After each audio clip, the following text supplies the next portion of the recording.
is Terry Bradshaw, quarterback, Pittsburgh Steelers. It's 7:15. There's a new home run champion of all time, and it's Henry Aaron. This is baseball, Major League Baseball. And this is ABC's Monday Night Baseball, live from Fenway Park in Boston, Massachusetts. Looking. He's under the gun. He's tied. He throws. It is.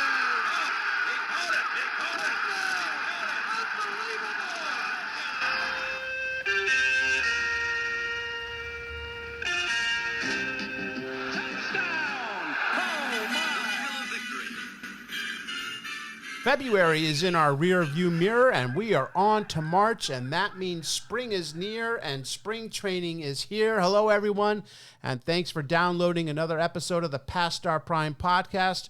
Mark Hoffman and Bill Mahorny and myself, We'll explain that. Scott Johnston, with our weekly look back at the world of sports from 50 years ago through the lens of Sports Illustrated. And this week, here comes the big red machine. I don't think you could actually call the Reds a dynasty because they only won 2 World Series with this group.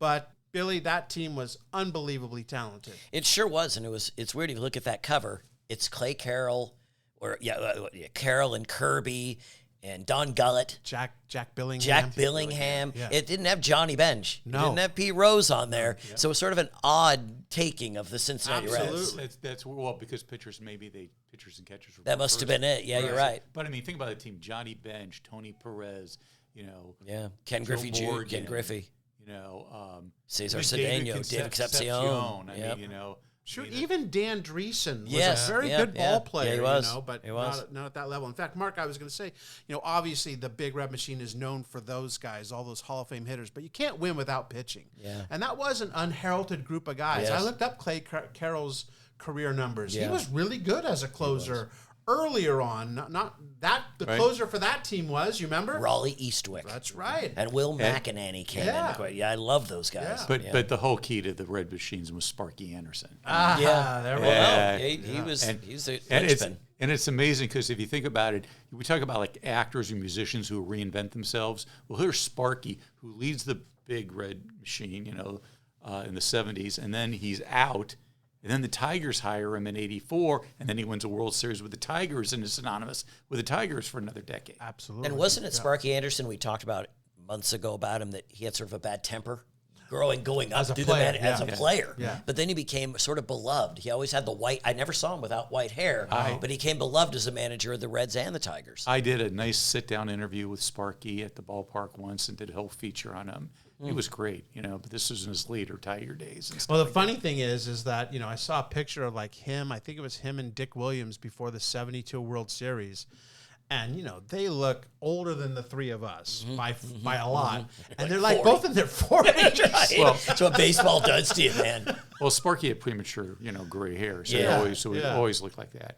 But wasn't he? Sparky also was a ball boy for Rod Dato at USC. Something like that, yeah. Now, as we've mentioned before, we have spent an enormous amount of time covering MLB teams during spring training, especially during spring training, all in Arizona. For me, this will be my 29th year coming up. Wow.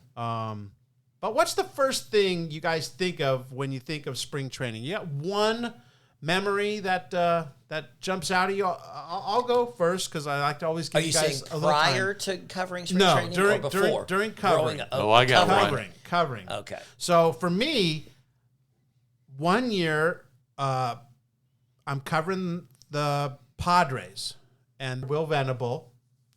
It's a night game, and he's up at the plate, and I tell my shooter, I'm like, hey, I need the card you're shooting on or whatever real quick.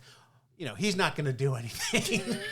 And so he gives me the card. I'm editing something because it's a night game. So there's like a time difference. I got to get this stuff to Chicago while this is going on. And as I'm doing this, I kid you not, in Peoria, the center field wall is like the Green Monster on steroids. It's like 60 feet high. I've never seen the ball hit over that and tell. Will Venable hits a ball. It had to be 530 feet or something. Oh my and God. this also never happens where the PR people come into the booth within a minute and go, did you guys get that? Yeah. And I'm like, No, we didn't. Oh, I was getting the strikeout from Tom Killaboo. You know what I mean? My God! And we weren't back with the Padres the next year. I wonder why. Well, that's like the famous story where I'm doing a feature on Albert, at that time Joey Bell, and so I'm shooting in the photog well, and I'm getting, up at the plate, good low angle stuff, and my cameraman all of a sudden goes, "Oh, I got to change the battery," and of course, don't ask me why he didn't change it beforehand. As he's changing the battery, pow, he hits a home run. So That always happens, though. That really does. You got one, Billy? Yeah, it's sort of a double one. Being hit in the head with the ball. Oh, by Felipe Paulino. Do you remember? What? I do.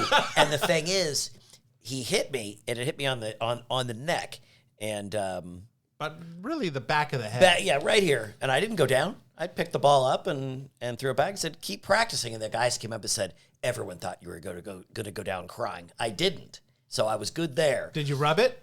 No, I still have it on video. I still have the me showing it. But what I tried to do, and they wouldn't let me do it, I wanted the White Sox, because Felipe was so nice. He goes, "I'm so sorry. I didn't realize you were standing there. You shouldn't have been standing there," even though they were playing catch out a long way away.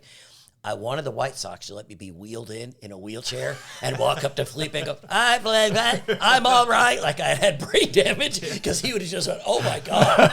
But then he wouldn't do it. He was always real good about it. But then the next spring, I'm over at Camelback Ranch. I'm over at the bullpens. Adam LaRoche hits a ball, and I see it barely, but I'm picking up some things for the camera. It hit me on the hand, bounced off. Tom, the photog, later on, goes, signs Adam LaRoche and goes, "You hit Bill with the ball." And Adam goes, "Where was he?" And he said, "Well, you hit it over the bullpen onto the concourse." And he goes, "And he was standing there?" And I said, he goes, "Yeah." So I've got an autographed ball from Adam LaRoche saying, "Sorry, I hit you on the hand with the ball." So that's what I remember. That's nice. Oh my That's God, nice. that makes mine mean nothing, because you actually got hit. I did. My memory was almost getting But hit. here's the thing. People go, what if, when a ball's coming, what do always people say? "Heads up." Right. So I Your head didn't goes put up. I tried to cover, and it went boom right off the back of my neck. There's not much you can do. No. I'm trying to remember which spring training game it was, but first inning, it is just like the first batter of the game.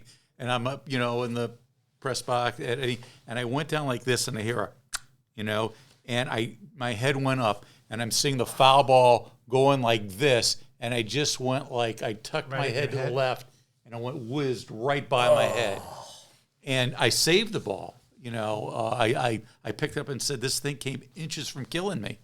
And, of course, now I lost it in the fire. But, that was I was like. For Mark, the one I remember, Oh, no. weren't No, you with no. Mark Bennett? Yes, I remember this one. Yeah. And interviewing, I want to say, Andre Ethier. Yes.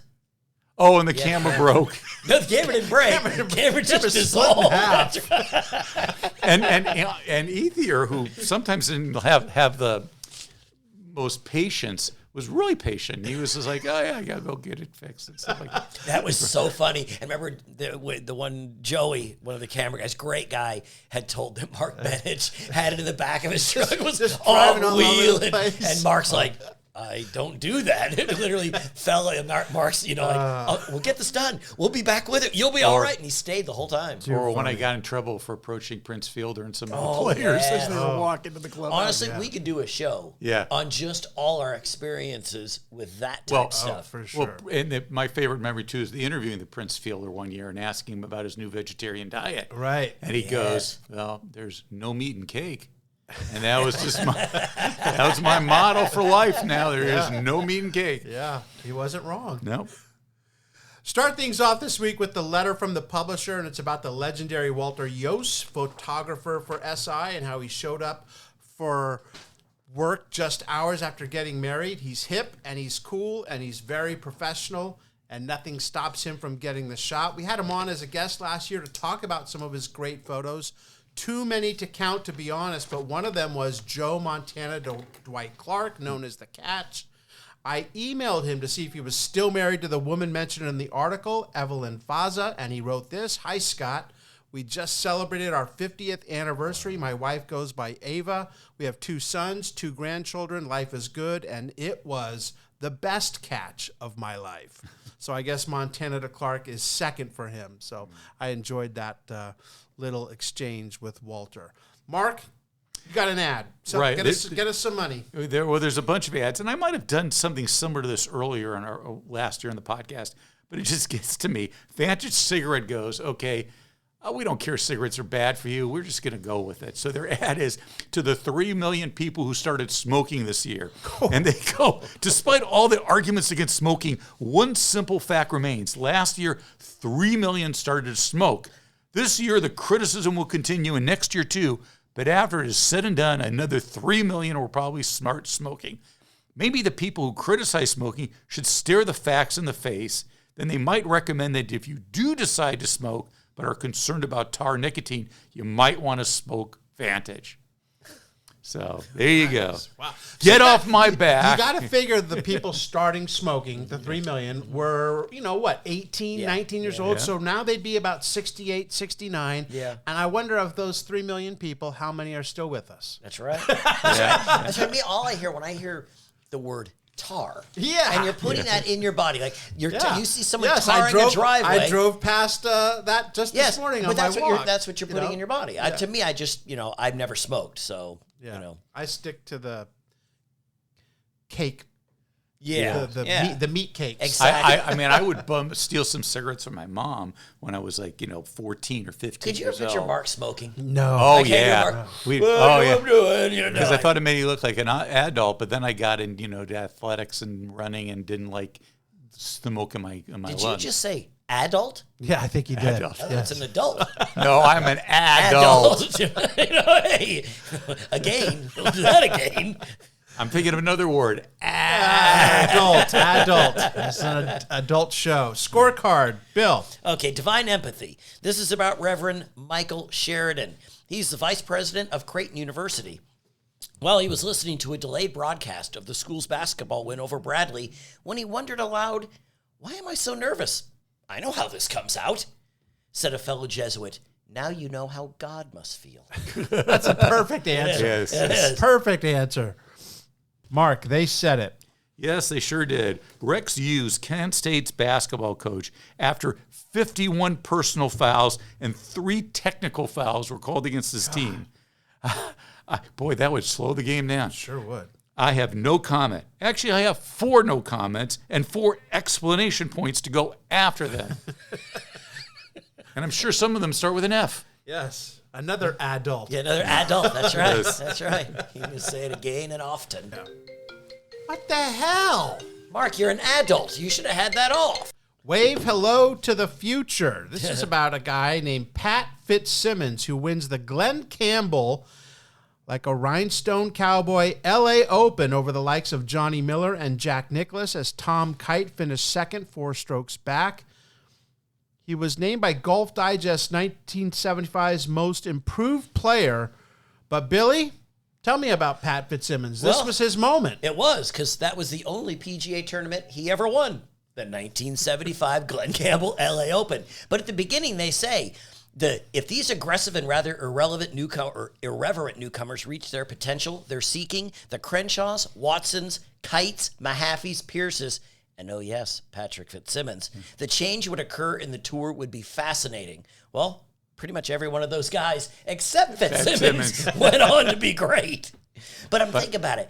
Pat, you get a whole article of yourself on this unbelievable magazine, and that's all you do. Yeah, well, Not saying that's bad. I'd take one PGA Hey, win. as you say all the time about these kind of things, Billy, he can go to his grave telling people, yeah, I beat Jack Nicklaus. He did. Yeah. Exactly. Yep. Yes, I sure did. Right? and they'll go, One sure week. you did. Sure. He's got the magazine to prove it. Mark? But I love the fact that it wasn't the LA Open, it was the Glenn Campbell LA Open. Yes. And I prefer Galveston to Rhinestone Cowboy. Okay? Yes, good job. Yes. Okay, Galveston, oh, Gal. Oh, I don't like Galveston at all now. Oh, no. So do all of our viewers, or listeners, I should say. Anyway, what was fascinating to me about this is, the LA Open, and this was played at the Riviera Country Club where I got married, and the LA Open and Riviera have, a special bond. It was actually first played at Riviera in 1929.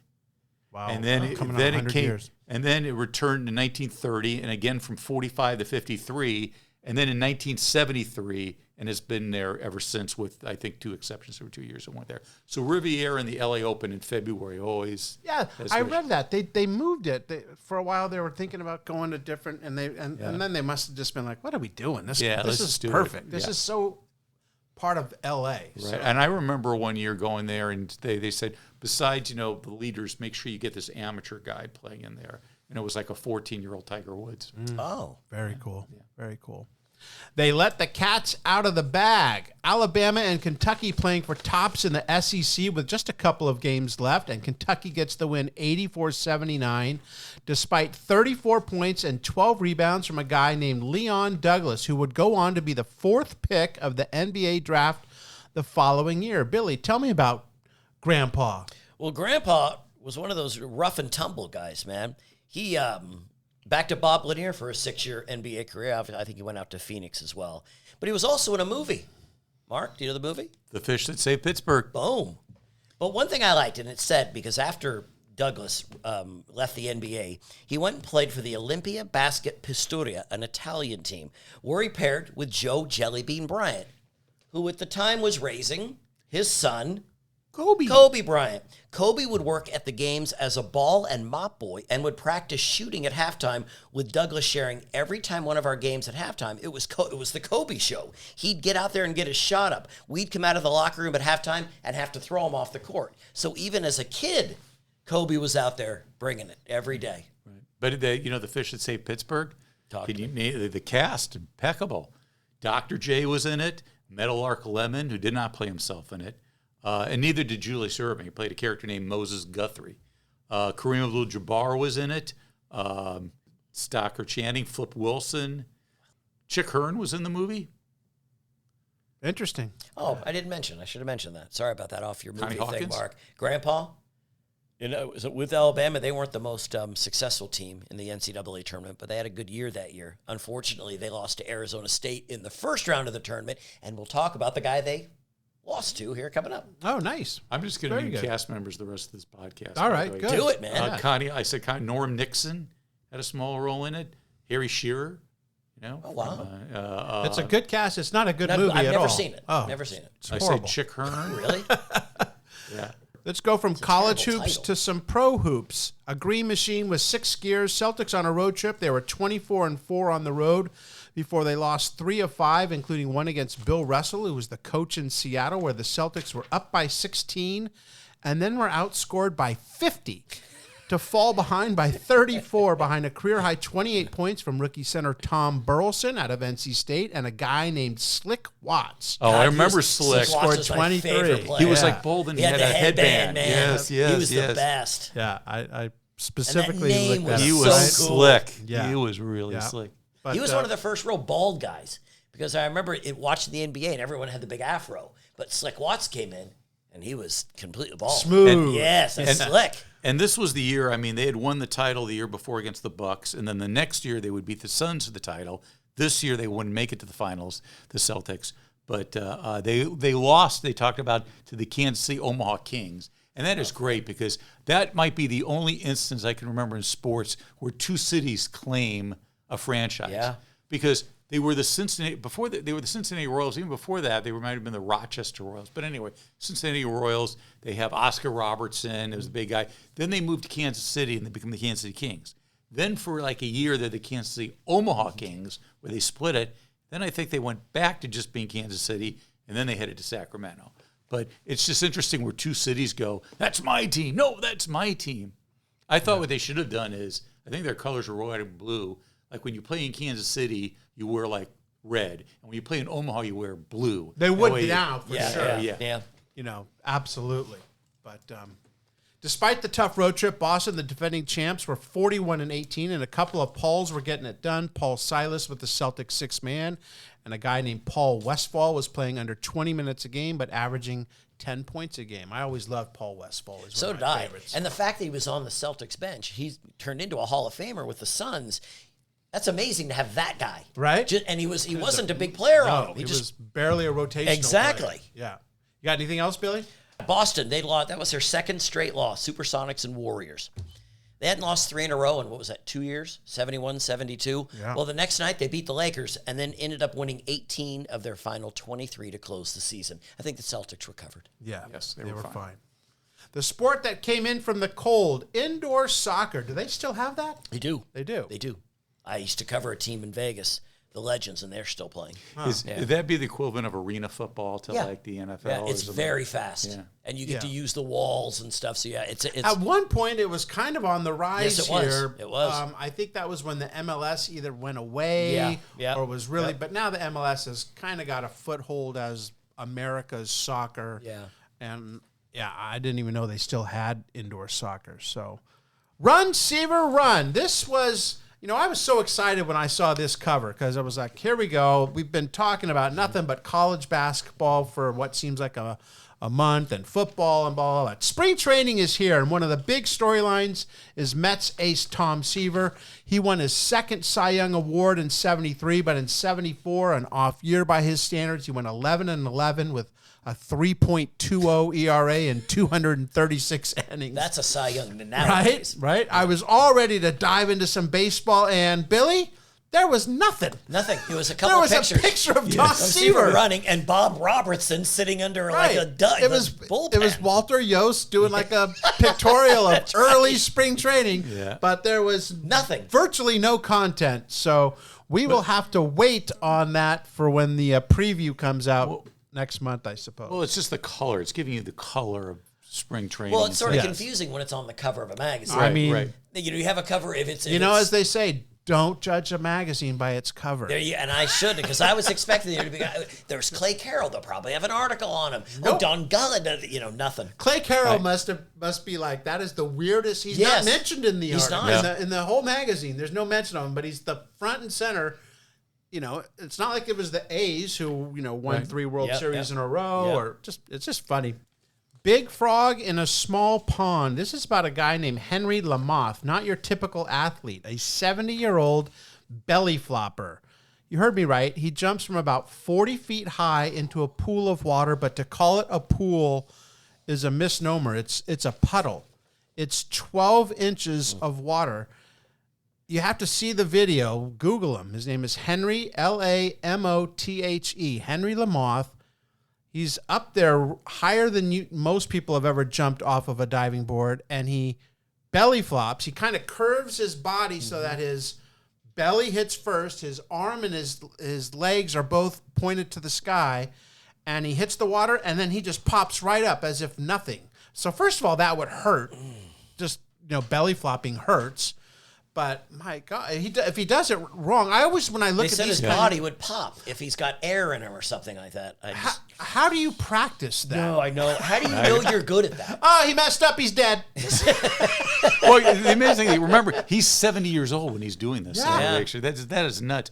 His abs must be so powerful and stuff. And has anyone, you guys ever belly flopped? Yes. Yes. Accidentally. No, but it hurts, man. Oh, it hurts That a lot. You know, and I that have was to- off like a 2-foot dive. I got a belly flop during the show Wipeout on the. I believe that. On the catapult at the end. I was going perfect, and I tucked in again. And everyone went. You could hear the people when I got up. Oh, are you all right? Because I belly flopped hard. Yeah, sure. Oh, yeah. Yeah.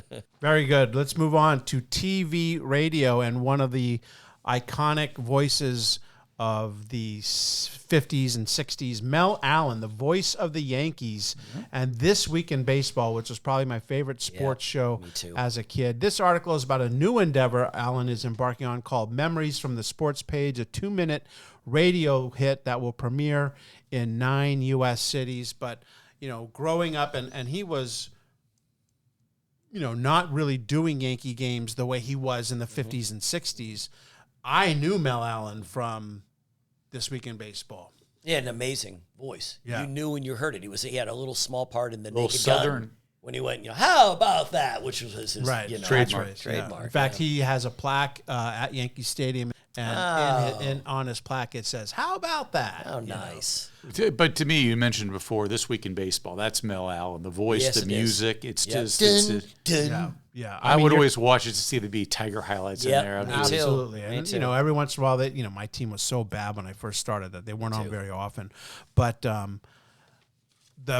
looking back, the production value of that show was ahead of its time. Yes.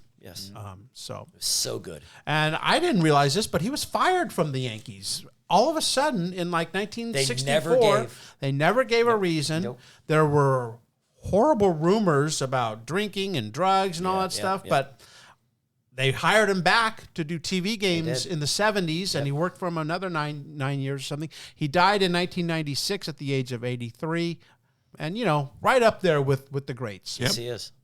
Fast train to the top. Billy, we already talked about the SEC matchup between Bama and Kentucky. What else was going on here? There was a guy that played against Mr. Leon Grandpa Douglas. Yeah, Lionel Hollins. We were just talking about it a second ago off camera or off mic.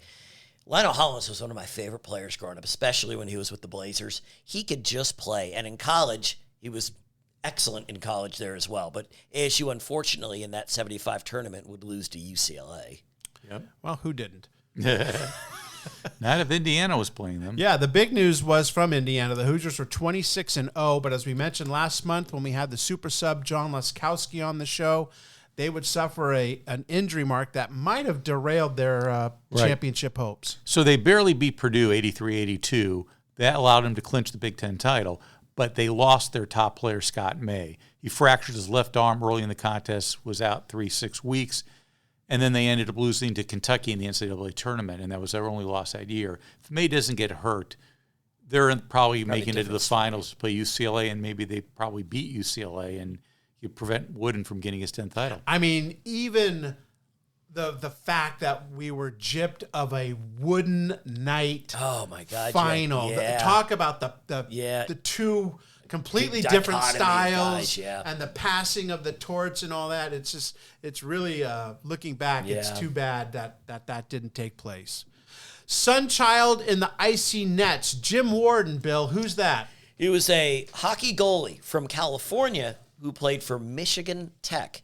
Sort of a offbeat type of guy, but his career actually wasn't what you think if you read this article and then look into it. He ended up playing for the U.S. in the 1976 Olympics, but it was a few years later, in 1979, it was for the World Championships. He was chosen by Herb Brooks as the professional goalie to help prepare the team for the 1980 Olympics in Lake Placid. And the kid he trained in goal? Jim Craig. Yeah. So it's amazing how life, because you read the article, they make him seem like he's a goofy California guy, and here was a guy that was actually quite a good goalie. He never made it to the NHL, but the stuff he did with the U.S. Olympic team, hey, that puts him on the map. One thing that I've noticed, and I think it's true with celebrities and athletes, and we're so used to like seeing hockey players and basketball players and actors and stuff. It's a small world, and they all kind of know each other. Mm-hmm. So, the fact that you mentioned Leon Douglas, who I had never heard of, is mentoring Kobe Bryant. Yes. Right? So when Kobe Bryant dies unexpectedly, Leon Douglas, his day was ruined probably that day. He dies a little bit inside because he saw him as a little boy. With this Jim Warden, we had Mike Eruzione on. I would have never known there was a connection between the two. But it's a really small world, the sports world. It seems huge, but it really isn't. So. You would think that Jim Warden knows Mike Eruzione. Oh, I'm sure he does. And has stories about him. Right. That's one thing about the show. We interview a guy, and then magazines later, a guy like Jim Warden comes up that we wish we could have asked him questions about that. But it's you're right. It's too much. Yep. It's almost too much. I was really curious about Michigan Tech because it's not like a school we've all but it's Michigan Technological University. Mm-hmm. It's in like Lake Superior on the Upper Peninsula of Michigan, which is really weird because like that part of Michigan is like a whole different country. They speak differently.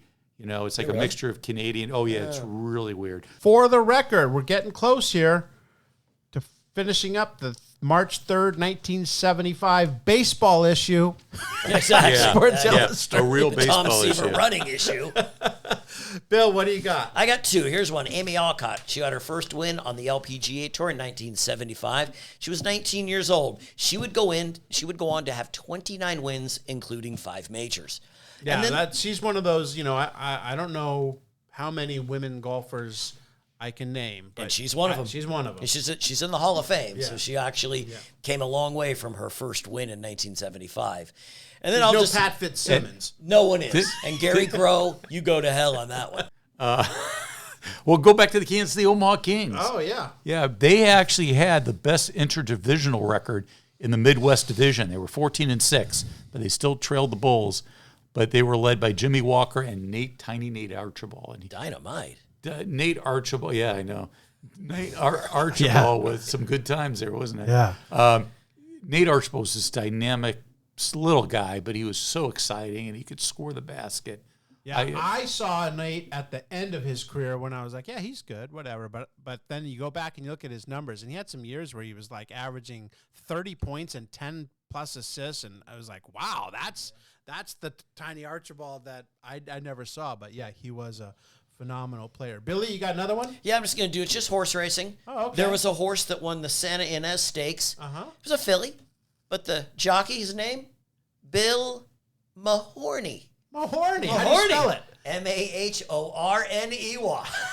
Oh, my God. Bringing it home. I got to think that you were called that every once in a I while. was. Here comes Mahorny. Yeah, no question. Faces in the crowd. Mark? Yeah, well, I'm going with Casey Newhouse, a 14-year-old who won 5 events in the junior division of the Pacific Coast Hunter Jumper and Stock Championships. So it's a cowboy kind of like. But the reason I picked Casey, the 14-year-old, is because he's from Pacific Palisades, California. I saw that. Wow. My hometown. That's Nice. right. Nice. Well, we're going to go from the opposite of a 14-year-old Billy Yes. to who you got. We got Herman Smith Johansson. He's 99 years old. He was named the Dubonnet Skier of the Year, but it wasn't over from there. He lived another 12 years. He died at 111 years old. Wow. And he was still skiing, they said, up to the last days. He just Yeah. got pneumonia and passed away. Yeah. Could Think you of this. bet- He was born in June of 1875 and lived until January of 1987. At the time, he was the oldest living person in the world. Yeah. He had that distinction for just over a year. Now, let me ask you guys. From 1875 to 1987, you guys are history buffs. What did he go through? The Depression. Oh, my God. Wars. Yeah. 2 Computers. world wars. Was the Spanish-American Right, War. the landing of the moon. Yeah. Yeah. The birth of Christ. Yes, that's right. That's right. Dinosaurs. Could you imagine when you're like 11 years old, someone tells you you're going to live another 100 years? You'd be like, you're crazy. Well, the weird thing about that is true. Like, is in 1895, people are taking horses to get to work. Yeah. And 80 years later, they're flying to the moon. Yeah, and there's also, but also I'm saying everything. I mean, he saw it all. He went through the Depression. Yeah. All the things that he saw. Well, think about this. amazing. When he was 91 years old, and you think you're at the end of your life, Yeah. you still got another 20 years But to you go. think for all of us, for you, that's almost 50 years. Yeah. For all of us, that's roughly 50 more years. Well, the thing is about this one is it sounds like he was still really vital. yes, exercising, eating well, and yes. living well. So good Yes. for him. Good for him. 19th hole, Bill. I'm just going to talk about because it's one guy, Robert E. Kane from San Diego. He said any ranking that shows fishing above hiking with respect to fitness, health, and work capacity obviously has a flaw in it. Wow. Well, I what don't happens if really you're fish. I hiking don't to the hike very fishing? much. What happens if you're hiking to the fishing spot? There you go. Yes. There you go. Now we got to get a hold of Robert and talk to him about I it. know. Robert's it's just- dead from an aneurysm. No, I think he's alive. He's 110. I'm going to talk about Linda Finnessy from Freehand, Maryland writes, thank you for a beautifully written piece on an incredible woman, Lynne Cox, in the February 17th issue. How refreshing it is to read a story written by a man about a woman that does not go on about the color of her hair or how she looked in her bathing suit. Sam Moses' fine job almost makes up for your January 27th cover.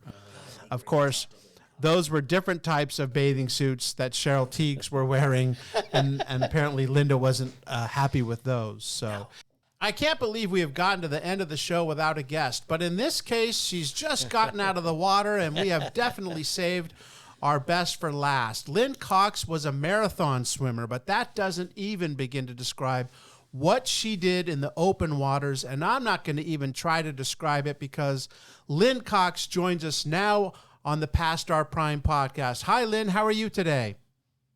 I'm great. Thanks, Scott. Where are you joining us from? Long Beach, California. Ah, you're just down the street Go. from us. Yes. Good. Lynne, it's one thing to be in the water for some of these swims, but one of the things you were known for was you wouldn't wear a wetsuit, just a bathing suit. And we're talking water that was barely above freezing. Like, let's talk about one of your most famous swims, the Bering Strait, which is a few hundred miles north of Anchorage, Alaska. And the water temps were somewhere around 38 degrees. Tell us about that adventure. Well, it actually took 11 years to finally get Soviet permission from Gorbachev to do the swim. And training for it was extremely difficult because it was hard to find water temperatures that were that cold in Southern California. So I wound up training off the shores of Nome, Alaska. And even then, the water temperature was about 50 degrees. So it was a huge jump for me to actually make the swim. The idea behind it was to open the border between the United States and Soviet Union for the first time in 48 years and use the swim as a gesture of peace between the United States and Soviet Union. Now, this was during towards the end of the Cold War, and both President Reagan and, as you mentioned, President Gorbachev had to sign off on this, and they toasted you, saying that you proved your courage, how closely to each other our people live. Before this time, at the start of the Cold War, the families of the Diomede Islands had been split. They hadn't been permitted to see each other since 1948. This was much more than just a young lady freezing her butt off in the water. This was a big deal, wasn't it? It was enormous because what it did was to open the border for the first time in 48 years. And families from the United States, especially the Inuit families who lived on Little Diomede, had not seen their families who had lived on Big Diomede and then had been moved to mainland Siberia. And there were a number of people from the Siberian Eskimo Inuit families that were on Big Diomede Island. So when I landed, they were able to reconnect. And it was incredible because families found out what had happened to each other over the last 48 years. But also as a result of the swim, the ice curtain, is what it was known as, melted. And suddenly there were flights from Alaska Airlines going to the Soviet Far East. There were fishing rights that were granted on both sides. There was an international land bridge park. Things changed as a result of the swim, and it inspired all sorts of other things to happen that would help diminish tensions between the United States and the Soviet Union. Wow. That is just unbelievable.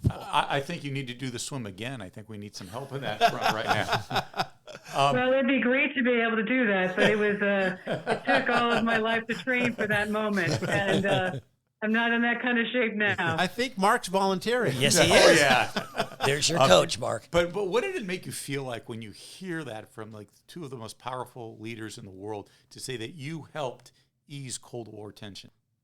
It was I'd say it was one of the most exciting moments in my entire life to be able to complete the swim with that intention to open the border, and then to have President Gorbachev and President Reagan toast the swim and say it helped to promote relations between the two countries. That was what I hoped it would do, and it did that. But it was so surprising how much it inspired other openings and why other athletes did different things and cultural exchanges occurred. And we realized that maybe we could be friends instead of enemies. And so, that was a moment in time when things were opening and things were changing. And I'm hoping that, again, that will happen. But Lynne, what you did, obviously, is my jaw's on the floor. Did you ever get to meet some of the people that their families got to meet, members that they have not seen in quite a while? And did they ever get a chance to thank you? Or how did you deal with that emotionally? Well, our support crew were mostly Inuit walrus hunters, people who had lived on Little Diomede Island, and they were in umiak boats, which were walrus skin boats, and they were guiding me across from Little Diomede to Big Diomede. But most of them had not crossed over into the Soviet waters before because they were afraid of being captured and detained. And that had happened to some of the elders from Little Diomede Island. So they were the ones that guided me across. And when we landed on shore, there were family members that had been flown out from Siberia to greet us. There were 2 Russian Soviet doctors that were there. And so through them, they were able to catch up and find out what had happened to their families. And then after I warmed up in the rewarming tent, the 2 groups of people that were family members wound up singing old songs together, things that they'd learned from their grandparents. And they were able to celebrate the swim, but also this amazing family reunion. I think it took you, 2 hours and 6 minutes to make that swim back in '87? Can you Yes, it did. And those were a long 2 hours and 6 minutes, I'll tell you. The water was so cold. But I'm sorry. So what do you do when you're in the water that long and it's that cold? What do you do mentally to get through that? I mean, do you think of something? What mentally do you have to do? Actually, you're in the swim in that very moment from moment to moment because the water is so cold and you realize you cannot stop for anything because if you do, you're going to get pulled out. The swimming helps you generate heat, but if you stop swimming, then you're no longer generating heat. And so you can go into hypothermia really quickly.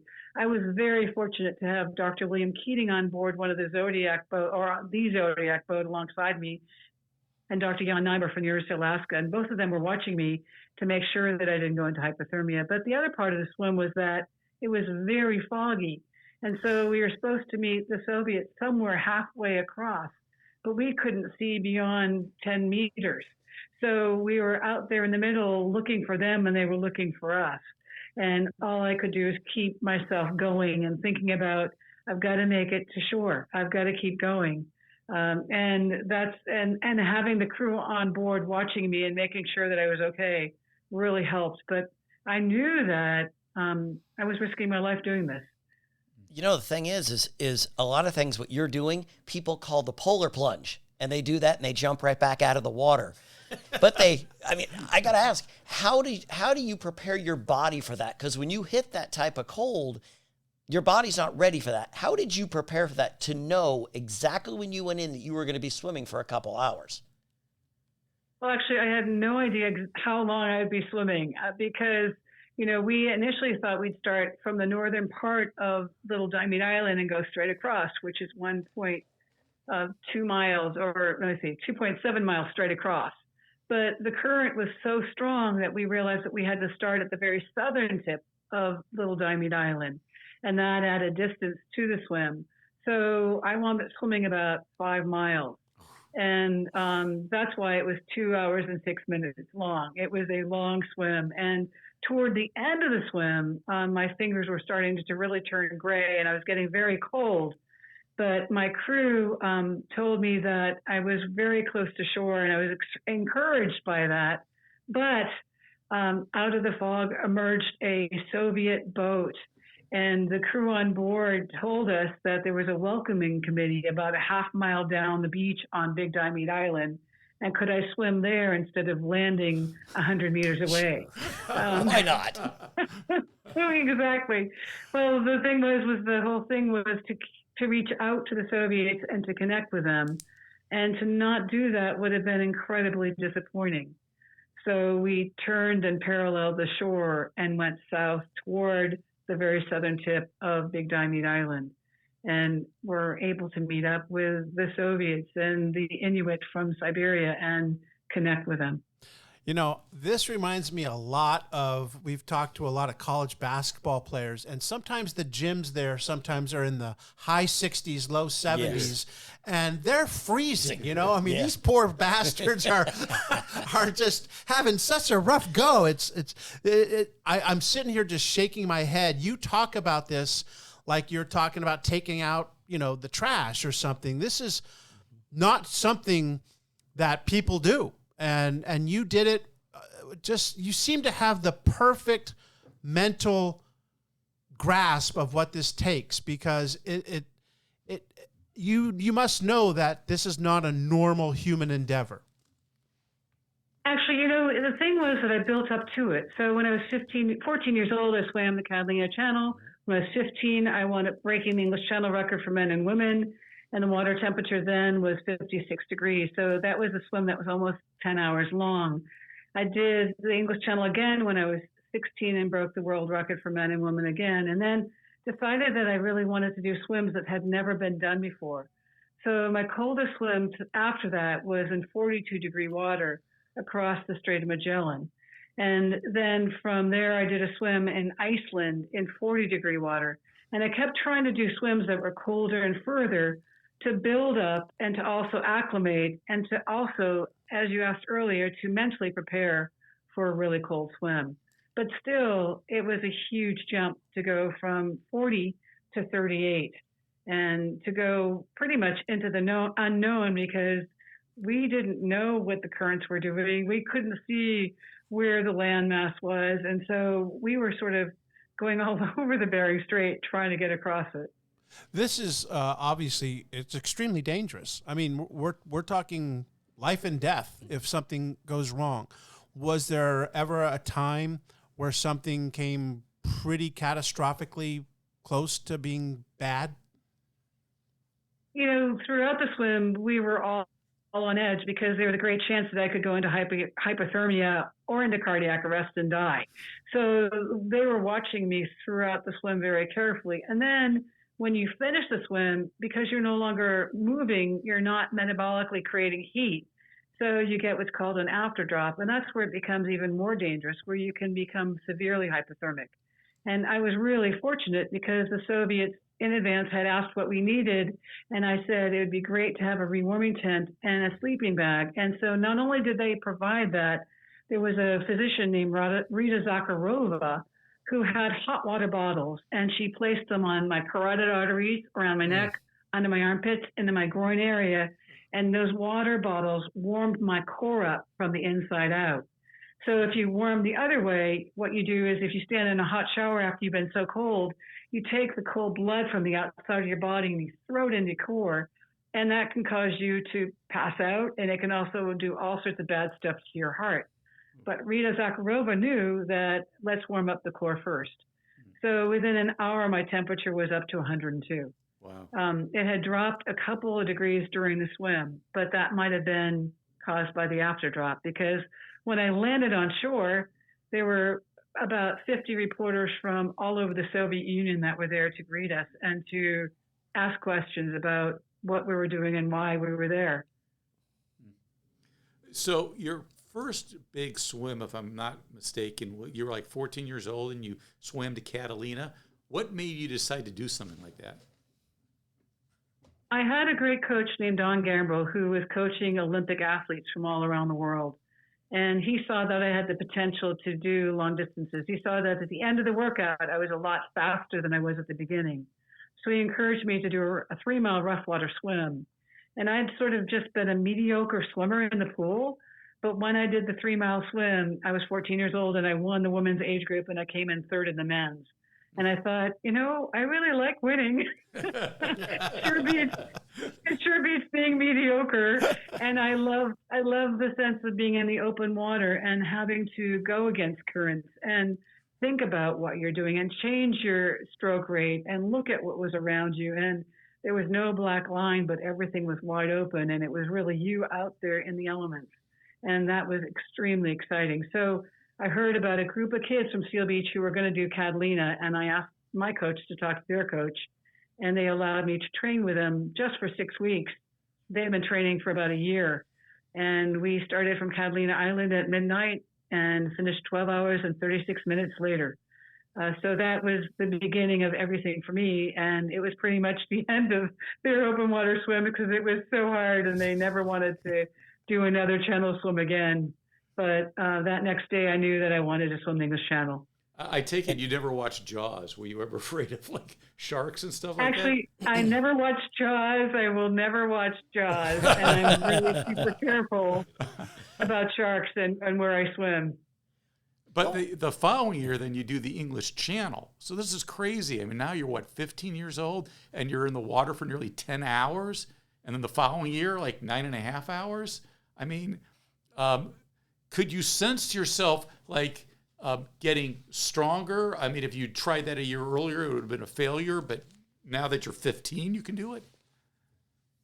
Well, actually, when I did it when I was 15, it was a huge goal. And a friend's mother, when I was 9 years old, I was swimming for the Manchester swim team in New Hampshire. And my friend's mother told me that maybe one day you're going to swim the English Channel because she saw my ability to swim in cold water and swim long distances when everyone else had gotten out of the pool. So by the time I swam it when I was 15, it was like such a huge thing, and it was so exciting to finish it and break the world records. But my time was broken by a man from Springfield, Mass, Davis Hart.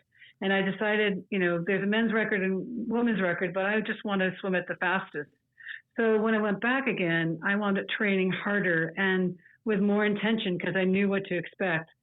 So the second time I swam 3 nautical miles further. So first time was 30 miles, and the second time was 33 miles. But I swam about 20 minutes faster.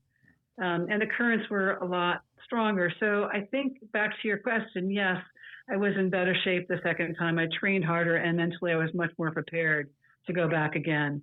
But after that, I realized that you could swim the English Channel 5, 6, 12, 20 times. And to me, that was pointless. I really wanted to do swims that had never been done before, because then it's a huge puzzle. You have to figure out tides, currents, support, how you do it, where you do it, who you get for crew. And it becomes something that's super creative, but it also becomes a way to connect with people in those countries because you're relying on their knowledge to really help you succeed. Mark mentioned about avoiding sharks or watching the movie Jaws, but when you did the Cook Strait in New Zealand, you did have an encounter with dolphins. Tell me about that. You really did your research, didn't you? Yeah. Yes, it was one of the most difficult swims that I ever did because after 5 hours of swimming, we were further from the finish than when we expected because the current had pulled us south along the island instead of across. So by 8 or 9 hours into the swim, I was really getting tired and fatigued and mentally out of it. And I suddenly saw 2 forms moving underneath us. And I thought they might be sharks. So I asked John Cataldo, who was our pilot, what was going on. And he said, keep watching. And I did. And within a moment, there were 2 dolphins that surfaced. And they stayed with us. And then suddenly there were between 30 and 45 dolphins that suddenly came swimming around us. And they stayed with us as I was swimming and kept me entertained and also acted as shields, as shark shields, because they keep sharks away. So I suddenly felt this incredible uplift of spirits, but also, to have those amazing animals swimming with you and to look down through the clear water and see them moving around each other and then suddenly leaping out of the water in front of you. It was magical. It was incredible. Yeah, I was in New Zealand last November, and I did one of those whale dolphin tour things, and we came across a group of dolphins, and maybe about 30 or 40 of them, and they just stayed with the boat, and we think they were all male, so it was a bunch of guys out there having a good time, and they just wanted to play with the boat. But the thought of you being in the water, whether it's a shark or a dolphin, for that length of time and doing stuff that you've never done before, it's a kind of a pioneer spirit. I mean, do you think that, I don't know, you would have been great like in the 18th century or 19th century being a settler and, discovering new territory? I came from very New England strong stock, that, weathered those cold winters in Maine, New Hampshire, and New England. And so I think I attribute a lot to that. But also my grandfather was a swimmer, and he swam in the lakes in Maine. And I think then my mom did as well. So that was part of our family legacy to love to be out in the open water and to have a strong character, I guess. Was there ever a time, Lynne, you're swimming all these places, it's cold, freezing water. Was there ever a time that you thought, I just want to quit right in the middle and I'm done? Not really, because it took such an effort to get to that point. To me, it was like you're climbing a mountain, and all the training that you do is the major part of the mountain. And then the summit is the final part when you actually get to do the swim. Because I didn't have big sponsors coming in and writing checks for me. I had to earn money, save money. I did it through corporate lectures. I still do it through corporate and community lectures and through selling books. There was no one there that said, here, just go do that. There were a few people along the way that helped somewhat support some swims, but that was a big part of it, of really investing in the swim itself. So when I got a chance to do it, I was ready to go.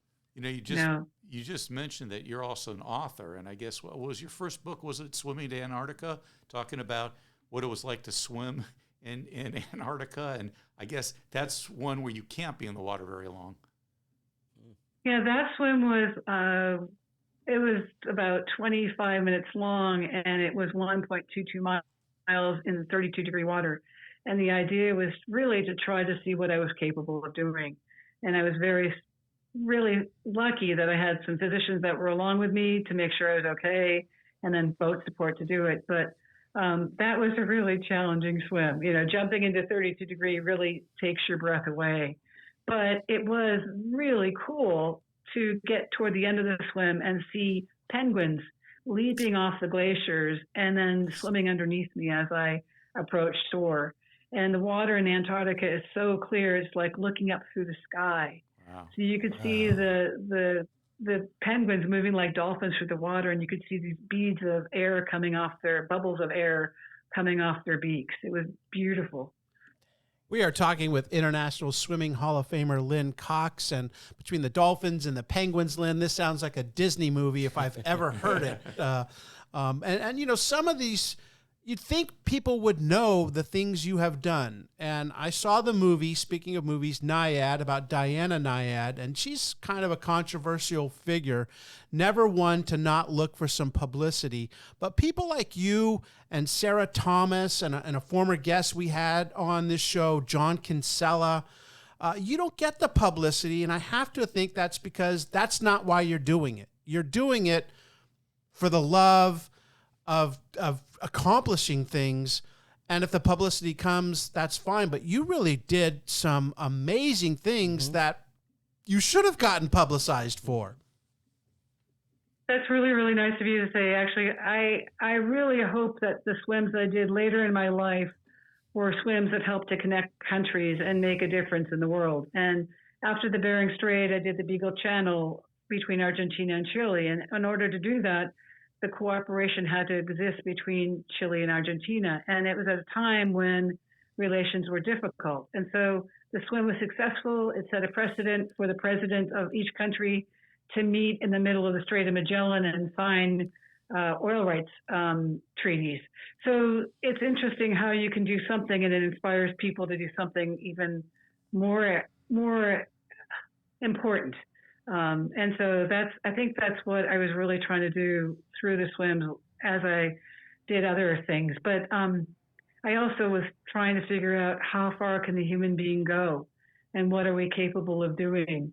And so my coldest swim was off Greenland in 26.6 degrees. Oof. And we had to dodge icebergs for that swim.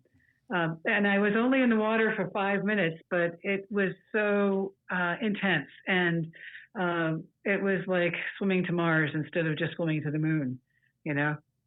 I'm just got a coattail off Scott's question. Has anyone approached you about doing a movie or a mini series or anything like that? Because what you've done is, like Scott said, spectacular. Well, it's so great that you asked that. Thank you. Chris Carter, who produced The X-Files, has written a screenplay about my life, and we have just begun to shop it around. There is a lot of interest, but we're waiting for that big commitment now. So I'm hoping that it'll happen soon. And I have written a number of children's books that sometimes bring the story to the forefront as well. So we'll see. Well, anything we can do, let us know, because we started doing this podcast a little more than a year ago, and like I said, we've had Hall of Fame football players like Larry Zonka and Joe DeLamalure and Hall of Fame baseball players, but it's the people that we didn't know about that I always just am amazed at, and I'm not just amazed at what you've done, I'm amazed that I didn't know it. Yeah.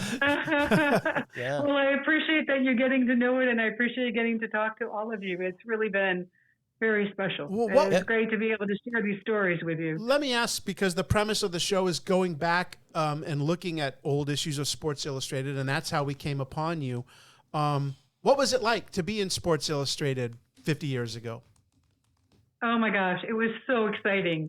I mean, Sam Moses wrote the story, and he came on the swim and he covered it, and he connected the whole mythological part of a Maori woman swimming from the North Island to the South Island, and brought in that whole mystery and the culture of the island. So it was great to be able to read the story and go, oh, I didn't know that. And to have somebody of that great prominence from Sports Illustrated covering the swim.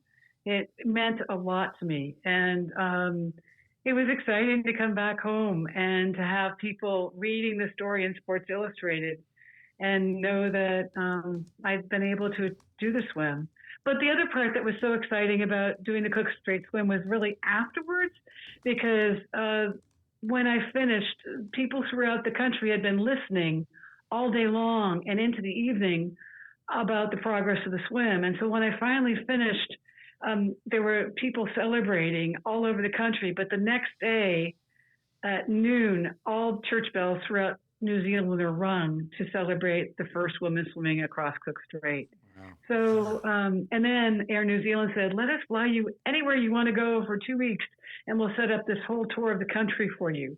So it was absolutely fantastic, because my motivation for doing these swims is not just the swims, it's really meeting the people and getting to understand cultures and the world better. And so suddenly I was with people on a sheep farm in Christchurch, and then down in the fjords. And you understand exactly what I'm saying, Mark, because you were there as well. Right. And it you must have had an incredible time there too. Oh man, I was in Auckland, I was in Rotorua, Wellington, Queenstown, Christchurch. I mean, all over the place. It's a remarkable country. I really enjoyed it. The people are so fantastic, and actually it's the 50-year anniversary of my Cook Strait swim, so I'm hoping that somehow I can get there this fall and meet up with swimmers and different people there. And let me ask, you're 14. I want to go way back. What Mark had mentioned, being 14 and swimming to Catalina. How important was it to have supportive parents in that? It was huge, but actually we were a swimming family, and so my parents took my older brother and my two sisters to workouts each day. And if I was training to do a 8-mile workout, my mom would walk the 8 miles along shore with me. Or the next day, my dad would walk the 8 miles along shore, and my mom or dad would go in to the Belmont Plaza pool area and watch my siblings work out. So they were so behind us, but they supported us. They didn't push us. And I was really fortunate that my dad was a physician, because he was the one that really helped me figure out how to acclimate to the cold. That you gradually get into it over periods of time, and your body gradually gets used to it. I never just jumped into cold water. It was something that through time we acclimated. But also for my first Catalina Channel swim when I was 14, my dad said, you and your friends are going to swim at midnight because it's calmer then. So what you probably should do is stay up awake during the night and train at night and sleep during the day, so you can get your body clock adjusted to that time change so that it feels normal for you to swim. So you're once again taking away something that it's not going to be strange to you. You'll be able to just do that. So it was great to have that kind of support. And then to realize that when I did colder and colder swims and swims that were risky, that I always had a team of doctors and support crew that could get me out if there was a problem. So we do a segment on the show, a trivia segment called 50-50. I'm going to give you a 50% chance to get this question right. So we're going to stay in the water, okay? And I don't know if you're a movie or TV buff, but my question to you is, this trivia question is, which one of these action stars was actually a collegiate swimmer? Timothy Oliphant, who was in Justified and a whole bunch of movies and TV shows, or action star Jason Statham from all those Fast and the Furious movies and stuff? Which one of those was a collegiate swimmer? That's not a true false. That is true. You're right. I lied. Lynn, you're actually the very first time I've done this where it's not just a true false. Good job. So I figured if you How could about handle A or B. You know what? You know what? I figured if you can handle temperatures in the water like that and swim for like an eternity, you can handle this. It would just be a guess. I would say Jason. Okay, no, it is Timothy. He swam at USC and was a national finalist. But Jason was a diver. He was on the British national team. So, Well, if you're a diver, you have to swim. And he does take... Okay, you got it right then. Jason Statham takes down big sharks, too. Yeah, that's true. Yeah. That's true. Yes. Lynn, do you have a penchant for cold showers? No, I do not like cold showers. I like really warm showers after I've been in cold water. I imagine. I think that it's the reward for enduring the cold and really waking up and then relaxing afterwards. Yeah, so I was going to say, when you're done with one of those long swims, you have a particular routine that you do just to get your body or even just your mind back in focus or I don't know, just to let all the tension and stress from doing that swim out?